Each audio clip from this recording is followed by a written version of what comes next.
Assalamualaikum warahmatullahi wabarakatuh. Salam sejahtera untuk kita semua. Yang terhormat Ibu Adik saya Maya Andara selaku dosen pengampu mata kuliah Pengantar Bisnis Internasional kelas RA3, serta teman-teman sekalian yang saya banggakan. Perkenalkan, nama saya Helen Veronica dengan NIM 61201230273 dari Prodi Manajemen semester 5 di Universitas Primagraha. Pada kesempatan kali ini, saya ingin membahas topik yang sangat relevan di era digital saat ini. Pernah nggak sih kalian melihat produk lokal kita itu ada di Korea? Atau kenapa perusahaan besar seperti Nestle itu bisa ada di mana-mana? Nah, itu semua terjadi karena dunia kita itu saling terhubung.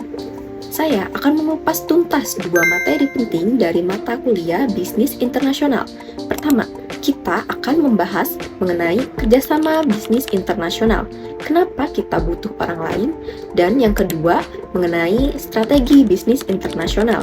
Gimana sih caranya menang di kandang lawan? Yuk kita simak. Oke, masuk ke materi yang pertama, yaitu kerjasama bisnis internasional. Apa sih itu? Singkatnya, ini adalah kolaborasi antara dua entitas atau lebih dari suatu negara yang berbeda untuk mencapai tujuan ekonomi, seperti keuntungan, efisiensi, dan ekspansi pasar. Dasar pemikirannya simpel banget, berasal dari teori David Ricardo tentang keunggulan komparatif. Intinya, negara akan untung kalau fokus memproduksi barang yang mereka paling jago ataupun efisien, lalu bertukar dengan negara lain. Bentuk kerjasamanya itu ada 3 yang utama. Yang pertama, kerjasama bilateral atau kerjasama antara dua negara. Yang kedua, ada kerjasama regional, yaitu kerjasama satu kawasan, misalnya ASEAN. Lalu yang ketiga, ada kerjasama multilateral, yaitu kerjasama yang melibatkan banyak negara. Nah, kerjasama ini membawa dampak besar. Positifnya terjadi transfer teknologi dan pertumbuhan ekonomi. Tapi kita juga harus waspada sama dampak negatifnya, seperti potensi ketergantungan ekonomi dan masuknya budaya asing yang bisa mengikis nilai lokal. Contoh nyata dari kerjasama bisnis internasional ini adalah Little Bandung di Seoul, Korea Selatan. Ini adalah inisiatif pemerintah kota Bandung untuk mendukung UMKM lokal agar bisa go internasional. Program ini membuktikan bahwa lewat kerjasama, produk kreatif lokal kita bisa punya akses pasar di luar negeri. Keren bukan?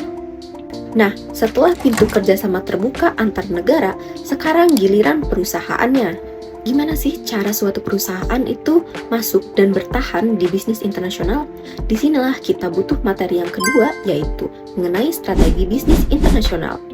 Singkatnya, ini adalah cara perusahaan mengambil keputusan terkait sumber daya untuk mencapai tujuan di pasar global. Tujuan utamanya itu untuk mendapatkan keunggulan kompetitif. Cara masuknya itu macam-macam. Yang pertama bisa lewat ekspor-impor, yang kedua bisa lisensi dan waralaba seperti franchise makanan cepat saji, yang ketiga investasi langsung di luar negeri. Tapi ingat, semua negara itu berbeda. Ada faktor bahasa, budaya, politik, dan ekonomi yang harus diperhatikan, teman-teman. Maka dari itu, perusahaan biasanya memilih salah satu dari strategi ini. Yang pertama ada strategi global. Produknya itu sama di seluruh dunia atau bisa disebut standarisasi. Yang kedua, strategi lokalisasi. Produknya itu disesuaikan dengan selera lokal. Dan yang ketiga ada strategi transnasional, yaitu mencoba menyeimbangkan efisiensi biaya tapi tetap responsif sama pasar lokalnya. Contoh yang sering dibahas adalah perusahaan Nestle. Mereka jago banget menerapkan strategi ini untuk menyeimbangkan efisiensi global sambil tetap relevan dengan lidah orang lokal di berbagai negara. Jadi, benang merahnya itu jelas ya. Kerjasama internasional adalah jembatan yang menghubungkan antar negara, membuka peluang seperti kasus Little Bandung tadi yang sudah saya sebutkan. Sedangkan strategi internasional adalah kendaraan yang dipakai perusahaan untuk melewati jembatan itu agar sukses bersaing, entah itu lewat ekspor, waralaba, atau adaptasi produk. Tanpa kerjasama, akses itu bisa tertutup. Tanpa strategi, kita cuma bakal kalah saing. Itu dia rangkuman materi bisnis internasional dari saya.